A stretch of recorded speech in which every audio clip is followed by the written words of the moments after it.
po, good morning po sa ating lahat po. Ang devotion po natin for today is from the book of Romans, Romans chapter 12. Ang title po nito ay Pamumuhay bilang Kristiyano. So, for context, ang Romans 12 po, ang book of Romans ay sinulat po ni Apostol Pablo. At dito po sa Romans, mula Romans chapter 1 to 11, meron po siyang topic, at dito po sa 12 ay yung parang turning point ng letter niya para sa mga taga-Roma. So, from Romans 1 to 11, for context lang po, nung sinulat ni Apostol Pablo ito sa mga taga-Roma, from Romans chapter 1 to chapter 11, ito po ay tungkol sa theological doctrine.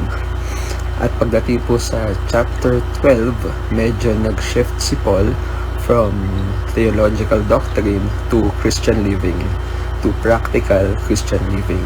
So ito pong Romans chapter 12 ay mga turo ni Apostol Pablo about practical Christian living. Kaya po ang title nito ay Pamumuhay bilang Kristiyano. So, nung sa Romans, sa mga naunang chapter po ng Book of Romans, sa chapter 1 to chapter 11, in-establish po ni Apostol Pablo yung mga foundational truth, such as humanity's universal need for salvation. Kailangan po ng sanlibutan, ng kaligtasan. Isa po yun sa mga in-emphasize ni Apostol Pablo sa chapter 1 to chapter 11. Sinabi din po doon yung justification by faith, yung sovereign plan ng Panginoon sa mga Hudyo at sa mga Hentil. At dito po sa chapter 12, after po niya i-discuss yung theological doctrine from chapter 1 to 11, dito naman sa chapter 12 ay nagsimula siya sa practical na pamumuhay bilang Kristiyano. So, pakinggan po natin kung ano po ang sinasabi sa unang bahagi ng Romans chapter 12. Ito po ay mula verse 1 hanggang verse 3. Pakinggan po natin. Dawang kabanata. Pamumuhay bilang Kristiyano. Kaya nga mga kapatid, nakikiusap ako sa inyo alang-alang sa maraming pagkakataong kinahawaan tayo ng Diyos. Ibigay ninyo sa Kanya ang inyong mga sarili bilang mga handog na buhay, banal at kalugod-lugod sa Kanya. Ito ang tunay na pagsamba sa Kanya. Huwag ninyong tularan ang mga pag-uugali ng mga tao sa mundong ito. Hayaan ninyong baguhin kayo ng Diyos sa pamamagitan ng pagbabago ng inyong mga isip, para malaman ninyo ang kalooban ng Diyos, kung ano ang mabuti, ganap at kalugod-lugod sa Kaniyang paningin. Sa biyayang ipinagkaloob ng Diyos sa akin, sinasabi ko sa inyo na huwag ninyong pahalagahan ang inyong sarili ng higit sa nararapat. Sa halip, suriin ninyong mabuti ang inyong kakayahan ayon sa pananampalatayang ibinigay ng Diyos sa inyo. So verse 1 po, ang sinabi ay ibigay ninyo sa Kanya ang inyong mga sarili bilang mga handog na buhay, banal at kalugod-lugod sa Kanya. So, focus po tayo doon sa term na handog na buhay, living sacrifice. So, ang instruction po ni Apostol Pablo sa mga taga-Roma ay ihandog yung sarili nila bilang handog na buhay. So, living sacrifice. Nung po kasing sa Old Testament, ang kinasanayan po nila doon ay tuwing sila po ay nakakasala, sila po ay nagkakaroon ng sacrifice. Meron din silang handog, pero yung handog nila patay. Ito po yung mga animal sacrifice. Meron po silang mga animal sacrifice during the Old Testament. Meron po mga hayop na pinapatay para po sa pagtubos ng kasalanan, because without the shedding of the blood, there's no forgiveness of sins. So, para mapatawad yung kanilang kasalanan, sa Book of Leviticus po ito, mayroong binigay doon na instruction ng Panginoon kung paano magsasacrifice, kung paano yung proseso ng animal sacrifice. Pero dito po sa Romans chapter 12, Since itong panahon na to, nung sinulat to ni Apostol Pablo, ito yung panahon na na-crucify na si Jesus. So, yung forgiveness of sins natin ay hindi na through animal sacrifice. Si Jesus ay namatay na sa krus ng Kalbaryo once and for all for the forgiveness of sins, past, present, and future. So, dito sa Romans chapter 12 verse 1, sinabi, hindi na patay na hayop, hindi na animal sacrifice yung gagawin natin for the forgiveness of sins. Ang sinasabi sa Romans chapter 12 verse 1 ay ibigay ninyo sa Kanya, sa Panginoon, ang inyong mga sarili bilang mga handog na buhay. So, tayo na mismo, yung sarili na mismo natin, yung ihahandog natin bilang handog na buhay, bilang living sacrifice sa Panginoon. Hindi na natin kailangang pumatay ng tupa or ng kung anumang hayop for the forgiveness of sins. Again, without the shedding of the blood, there's no forgiveness of sins. And in the Old Testament, ganun yung practice nila. Pero dito sa New Testament, sa Book of Romans, sinabi ni Apostol Pablo na ang kailangan na natin ihandog ay yung buhay natin. Handog na buhay, living sacrifice. Sa verse 2 naman, sinabi, ito yung do not conform to the patterns of this world, be transformed by the renewing of your mind. So, huwag ninyong tularan ang mga pag-uugali ng mga tao sa mundong ito. Hayaan ninyong baguhin kayo ng Diyos sa pamamagitan ng pagbabago ng inyong mga isip para malaman ninyo ang kalooban ng Diyos, kung ano ang mabuti, ganap at kalugod-lugod sa Kaniyang paningin. All throughout the Bible po, ilang beses kinumpara ang salita ng Panginoon sa pagkain. So, dito kasi sa verse 2 sabi, kailangan matransform yung utak natin. Kailangan matransform yung pag-iisip natin na para maiba tayo sa mundo ng makasalanan. So, kailangan dito pumapasok yung importance ng devotion. Kasi pag meron po tayong daily devotion, ang sabi sa Joshua 1:8, do not let this book of law depart from your mouth, meditate on it day and night. So, ang importansya ng daily devotion kapag day and night, nafe-feed po tayo ng salita ng Panginoon, mababago po yung paraan ng ating pag-iisip. At yun po yung tinutukoy dito sa Romans 12, chapter 2, renewing of the mind. So, imagine nyo po kung wala tayong salita ng Panginoon, wala tayong karunungang nanggagaling sa Kanya through our daily devotion, kung anong pag-iisip natin dati, yun pag anong pag-iisip natin ngayon, wala tayong bagong kaisipan na mula sa Panginoon. At sabi pa sa Book of James, mayroon dalawang klase ng karunungan.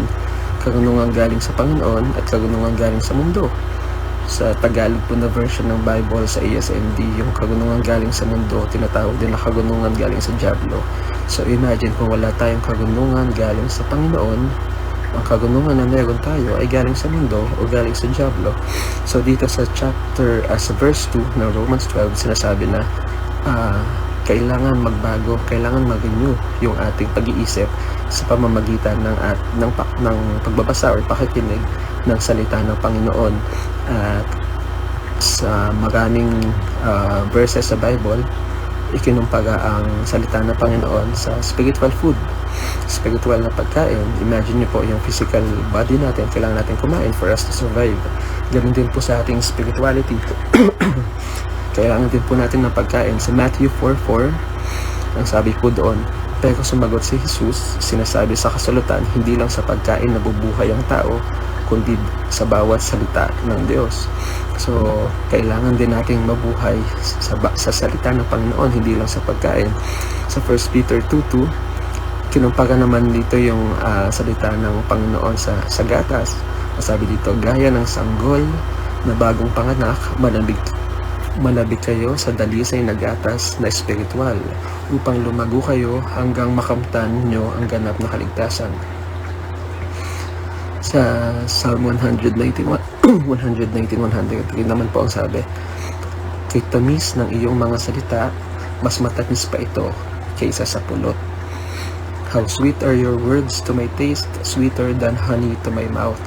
So, ilang beses kinumpara yung salita ng Panginoon sa pagkain, sa inumin, sa pulot. At ito po ay nagsasabi sa atin na kailangan natin mag-consume. Kailangan natin ng daily consumption ng salita ng Panginoon. At kapag meron po tayong daily consumption, kapag tayo po ay kumakain, umiinom ng salita ng Panginoon, ng spiritual na pagkain, tayo po ay mafe-feel din spiritually. At doon po mangyayari yung renewal of mind. Doon mababago yung pagaan ng ating pag-iisip na sinasabi sa Romans 12:2. Sabi dito, huwag ninyong tularan ang mga pag-uugali ng mga tao sa mundong ito. Hayaan ninyong baguhin kayo ng Diyos sa pamamagitan ng pagbabago ng inyong mga isip para malaman ninyo ang kalooban ng Diyos. So, constantly kailangan po nagbabago yung yung pagaan ng ating pag-iisip para po mas maging Christ-like tayo. Kasi madami po tayong evil thoughts, marami tayong naiisip na talagang makamundo. That's why we need the Word of God para matransform po ang ating pag-iisip. Tuloy po natin ang pakikinig sa verse 4 to verse 8. Pakinggan po natin. Kung paano ang katawan ay binubuo ng maraming bahagi at ang bawat bahagi ay may kanya-kanyang gawain, ganoon din tayong mga mananampalataya. Kahit na marami tayo, iisang katawan lang tayo kay Kristo at magkakaugnay tayo sa isa't isa. Iba't iba ang kakayahang ibinigay sa atin ng Diyos ayon sa kanyang biyaya. Kaya gamitin natin ang mga kaloob na iyan. Kung ang kaloob ng isang tao ay pagpapahayag ng salita ng Diyos, kailangang ipahayag niya ito ayon sa kanyang pananampalataya. Kung ang kaloob niya ay paglilingkod sa kapwa, maglingkod siya. Kung pagtuturo, magturo siya. Kung pagpapayo, magpayo siya ng mabuti. Kung pagbibigay, magbigay siya ng maluwag. Kung pamumuno, mamuno siya ng buong sikap. At kung pagtulong sa nangangailangan, tumulong siya ng may kagalakan. Sa Romans 12 verse 4 to verse 8 po, dito naman nagkaroon po ng metaphor. Inihalin tulad ni Apostol Pablo ang church, ang simbahan, sa isang katawan. So, tinutugo po dito ni Apostol Pablo na meron po ang mga members of ang mga tao ay merong iba't ibang spiritual gifts and functions, at lahat po yun ay importante. So lahat po tayo ay parte ng iisang katawan. Kung paano ang katawan ay binubuo ng maraming bahagi, ang bawat bahagi ay may kanya-kanyang gawain. At dito po sa verse 4 to verse 8, inisa-isa din po ni Paul yung mga spiritual gifts at kung paano dapat gamitin itong mga kaloob na to, itong mga spiritual gifts na ito. Sabi dito, kung meron po tayong gift of prophecy, we should speak the truth, God's truth, and we should align it with the core teachings of the faith. Kung ang gift naman po natin, kung ang spiritual gift natin ay serving or through our ministry, we should provide practical help and support. At kailangan po itong gawin wholeheartedly. Kung ang spiritual gift po natin ay teaching, kailangan po natin magturo in the faith with clarity and dedication. Kung ito naman po ay encouragement or exhortation, we should lift others up. We should comfort and motivate others. Kung ito naman po ay pagbibigay, giving or contributing, kailangan po natin mag-share ng resources natin sa iba. And we should do it with sincerity and generosity. Kung paglilid naman po, we should guide or administer, and this requires diligence, focus, and care. Kung mercy, ang huli ay mercy. If it's about mercy, we should show compassion to others who are hurting, and we should do it with cheerfulness. So again, lahat tayo ay parte ng isang katawan. Lahat tayo ay may kanya-kanyang gawain. May kanya-kanya tayong ministeryo. At binigyan po tayo ng Panginoon ng spiritual gifts para magampanan po itong mga gawain na ito. So yun po ang sinasabi dito sa verse 4 to verse 8. Magpatuloy po tayo sa last part ng ating devotion. Ito po ay from verse 9 to verse 21. Pakinggan po natin. Magmahalan kayo ng tapat. Iwasan ninyo ang masama at laging gawin ang mabuti. Magmahalan kayo bilang magkakapatid kay Kristo at maging magalang sa isa't isa. Huwag kayong maging tamad, kundi magpakasipag at buong pusong maglingkod sa Panginoon. At dahil may pag-asa kayo sa buhay, magalak kayo. Magtiis kayo sa mga paghihirap at laging manalangin. Tulungan ninyo ang mga pinabanal ng Diyos na nangangailangan at patuloyin ninyo sa inyong mga tahanan ang walang matutuluyan. Idalangin ninyo sa Diyos na pagpalain ang mga taong umuusig sa inyo. Pagpalain ninyo sila sa halip na sumpain. Makigalak kayo sa mga nagagalak at makiramay kayo sa mga naghihinagpis.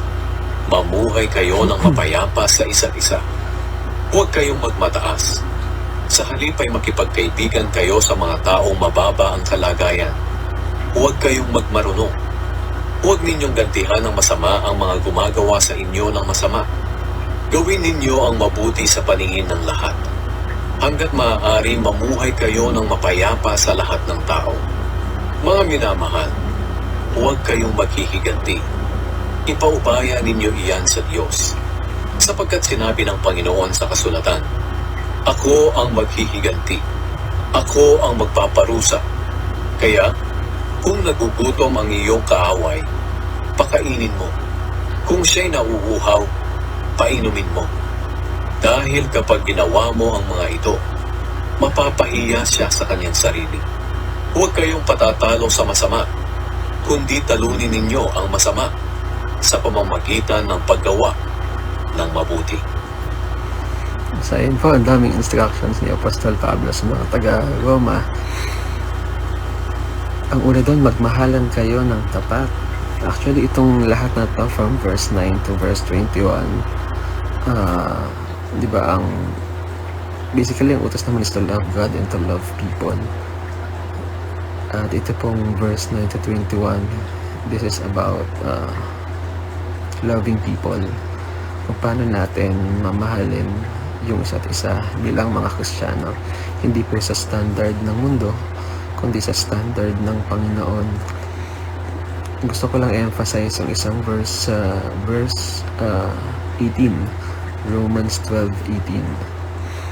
Hanggat maaari, mamuhay kayo ng mapayapa sa lahat ng tao. So, sana po magkaroon tayo ng peace sa lahat. Kasi meron di ba po iba sa atin kahit Kristiyano na meron pa rin mga kagalit, meron pa rin mga taong kinaiinisan. Ayaw natin sa taong yon kasi posibleng unfair siya, may ginawa siyang naka-offense sa atin or kung ano man. Pero kailangan natin maintindihan na it's a man's glory to overlook an offense. At kailangan nating mabuhay ng mapayapa kasama ang lahat, especially yung mga kapwa natin Kristiyano.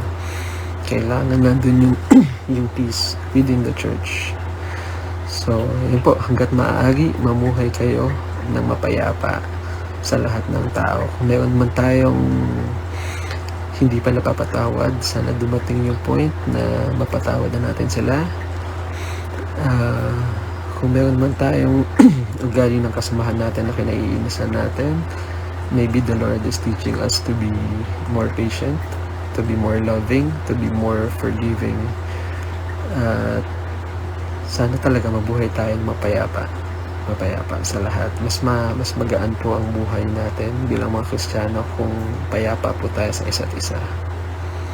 So yun lang po. At sa last verse po ng Romans chapter 12, ang sinabi dito, huwag kayong patatalo sa masama, kundi talunin ninyo ang masama sa pamamagitan ng paggawa ng mabuti. So yung kabutihan po, yung goodness is